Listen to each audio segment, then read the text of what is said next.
Je vais commencer finalement plutôt par le lien vertical qui répond à des problèmes sismiques, les autres projets étant quand même beaucoup plus liés à des problèmes d'inondation. Voilà pour. Alors le lien vertical, je sais pas si tout le monde connaît Chinon. Chinon, c'est une ville médiévale avec un château sur les ponts rochereux. C'est une ville qui est protégée avec toute cette partie du Val de Loire au niveau de l'UNESCO et donc qui fait l'objet d'attention très particulière. Le maire, c'était Yves Dauge à l'époque, qui avait souhaité faire dans une partie de cette ville qui était un grand creux comme ça, parce que dans les années 20 il y avait eu un éboulement. Donc on voit ce creux ici, c'est toute une partie de la ville qui s'était effondrée suite à d'ailleurs des ruissellements d'eau, d'infiltration, etc. Et le maire souhaitait que l'on puisse reconstruire ce quartier et relier la ville basse à la ville haute. Ce qui est rejoint d'ailleurs des problèmes de mobilité sur lesquels on est très sensible maintenant. Et là, il s'agit d'une mobilité plutôt verticale. L'implantation de ce nouveau quartier, qui à l'échelle de la ville et du Vieux-Chinon est quand même assez importante. Voilà. Alors la question qui nous était posée, c'était de créer deux ascenseurs qu'on a appelé un lien, d'ailleurs une verticale, et de faire en sorte qu'il soit comme ça, qu'il soit le plus près possible, du coteau. Nous avons fait un certain nombre de simulations à l'époque, mais l'idée, c'était de dire, comme il faut créer une passerelle, la passerelle, elle doit être la plus courte possible. Et en même temps, on le voit sur le plan qui est à gauche, la passerelle, elle est implantée de façon inclinée. D'abord, ça répond aussi à tout un système d'escaliers et de parcelles un peu de guingois, donc elle s'inscrit complètement dans sa topographie, mais ça permettait surtout de venir accéder au seul point qui était possible sur les structures de murs existantes.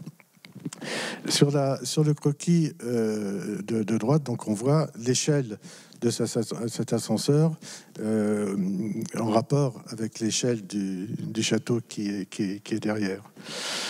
Alors, les images que je vais montrer là, les deux images qui vont suivre, sont intéressantes parce que, je veux dire, c'est là où on peut voir quelle est la conjugation qui s'est faite entre une approche architecturale qui était aussi presque un peu métaphorique par rapport à la ville, et l'approche technique. Alors l'approche architecturale, on voit que le bâtiment est coupé en deux, une partie qui est en béton, qui est pleine, et une partie supérieure qui, elle, est au contraire métallique et très légère. La partie en béton, c'est la partie qui est ancrée dans le sol, qui résout notre problème sismique, et la partie supérieure, elle, est très légère. Mais ça permettait aussi de répondre à l'image que l'on souhaitait donner de cette relation, de ce trait d'union entre la ville haute et la ville basse. C'est-à-dire que la ville basse, c'est la ville médiévale, c'est les caves, c'est le coteau, donc c'est la craie, c'est les coteaux de Touraine, et la partie supérieure, c'est l'ouverture, c'est la transparence sur le grand paysage. Là, c'est comme si on rentrait dans la cave et puis on ressortait sur le coteau. Et d'un point de vue de la résistance qu'on souhaitait apporter à cet ouvrage, le fait d'avoir conçu cet ascenseur de cette manière, ça nous a permis d'avoir une passerelle donc très légère. Mais cette passerelle très légère, qui aurait pu être d'ailleurs beaucoup plus légère, on m'a d'ailleurs souvent demandé pourquoi elle est finalement assez épaisse et pourquoi on voit un bracon.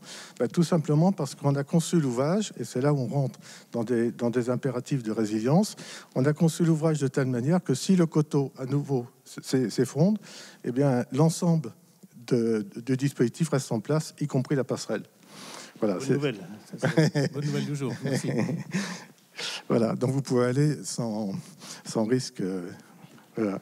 Voilà. Et puis j'aime bien cette image parce qu'on voit effectivement l'accroche avec l'escalier, hein, puisque l'intérêt c'était d'arriver exactement au même niveau. Et pour des impératifs que tout le monde a bien compris d'intégration dans le site, puisque je vais dire, on a eu travaillé avec l'architecte des bâtiments de France, etc.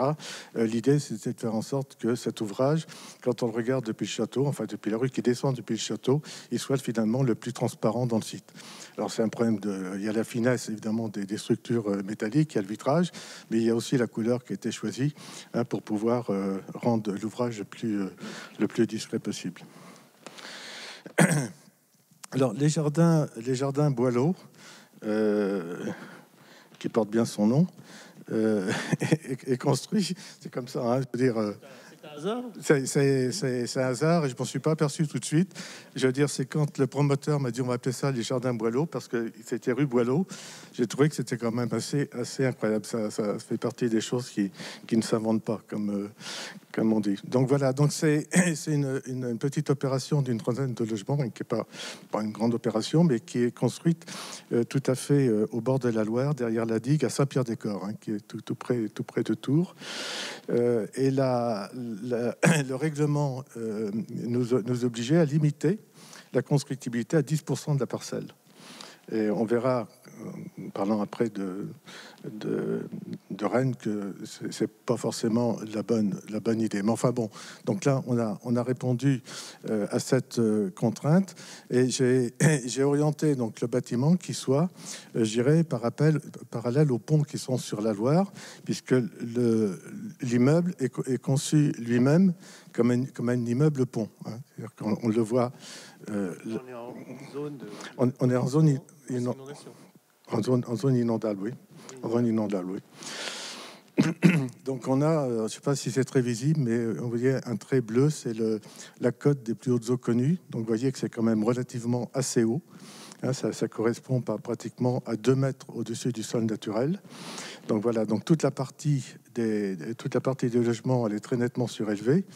Le parking, lui, il est légèrement encaissé. Sur la partie droite de l'image du bas, on a ce qui était un cabinet de radiologie qui s'est transformé en autre chose par la suite, mais qui, lui, n'avait pas les contraintes des logements. Et donc, l'immeuble, il est posé comme ça. Il est posé au-dessus du sol, avec des pilotis, hein, comme on voyait tout à l'heure. Et il est dans le sens du courant. C'est-à-dire que si la digue, elle saute, le courant va passer dessous comme il passerait sous un pont. Hein, c'était l'intérêt de l'orienter de cette manière-là par rapport à la...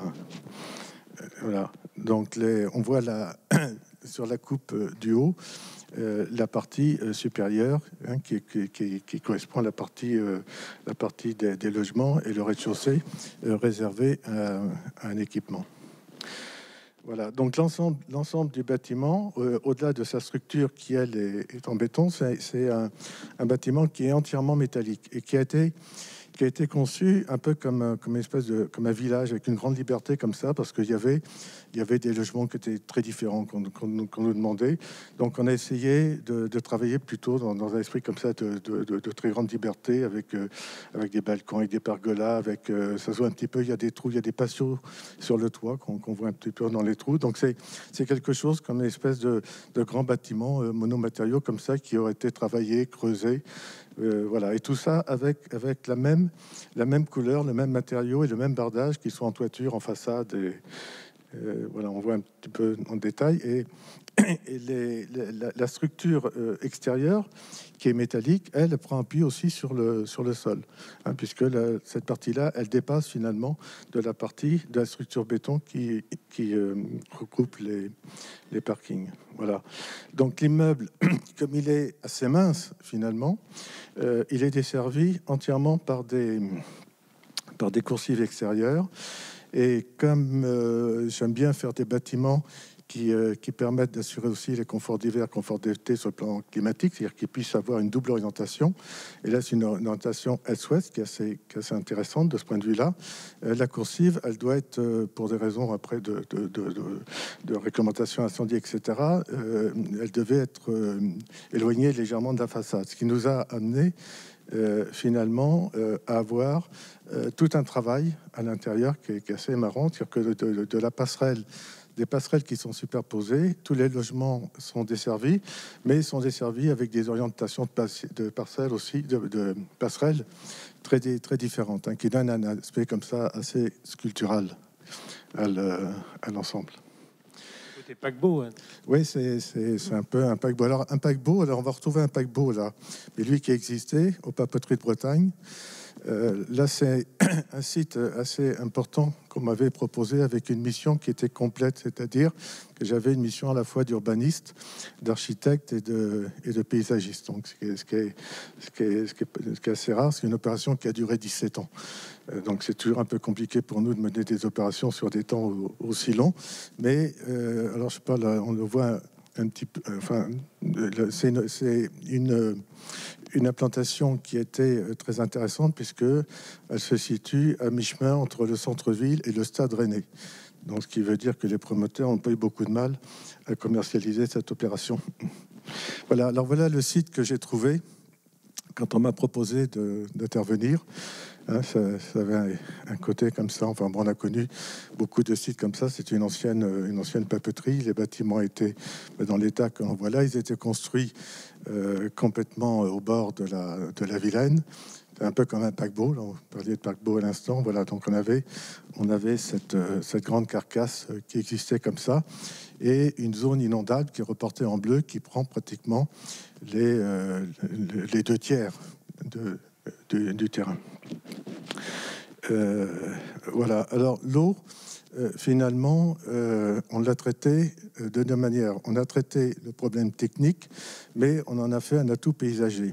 Ce que l'on voit sur ce plan de masse là, c'est que la première chose qu'il fallait faire, c'est le trait rouge que vous voyez, c'était une barrière étanche et qui va très profondément dans le sol et qui va protéger non seulement l'opération, mais qui va protéger aussi le quartier. Après, dans sa composition, alors là, on rejoint plutôt une préoccupation paysagère. L'idée, c'était de se dire, on va organiser le plan de masse pour que tous les logements, pratiquement, aient une vue sur la Vilaine. Et on va décliner à la fois des jardins, mais aussi décliner le thème de l'eau. Et là, on le voit, on voit les petits rectangles bleus. Ce sont des grands bassins qui vont récolter l'eau pluviale, ce qui évite de rejeter. Et après, on a un bassin de compensation qui a été calculé là par des hydrauliciens. Et puis après, on a la Vilaine. Et la difficulté, l'autre difficulté technique que l'on a pour des opérations comme ça, c'est qu'il faut non seulement protéger les logements et les accès des inondations, mais il faut aussi protéger beaucoup d'équipements techniques, les arrivées électriques, les évacuations, etc. Donc on a remonté la rue qui est entre les deux, on le voit, on l'a remonté à 2 mètres au-dessus des plus hautes eaux connues. C'est-à-dire que là, on est monté beaucoup plus haut, et comme ça, non seulement les entrées, les logements sont protégés, mais tous les réseaux sont protégés. Voilà, et on voit sur la gauche le gros trait noir qui correspond à la barrière étanche. Voilà. Alors le dernier point aussi qui a été traité, et ça c'est l'aspect paysager qui est intéressant, c'est qu'avec cette opération et cette barrière donc qui est en retrait et les bassins de compensation, on a pu dégager un espace pour recréer le chemin de halage. Il y avait plus de chemin de halage, c'est-à-dire que toutes les liaisons à la fois piétonnes, cavalières et les besoins même d'entretien du fleuve étaient coupés par cette opération. Donc on a reconstitué véritablement un chemin de halage qui relie maintenant l'est et le centre, l'ouest et le centre de la ville. On voit sur ces images les pilotis qui portent ces les différents immeubles et qui sont finalement assez discrets puisque le bassin de compensation il passe dessous, on ne le voit pas. Les plantations font aussi que toutes ces structures-là disparaissent pratiquement.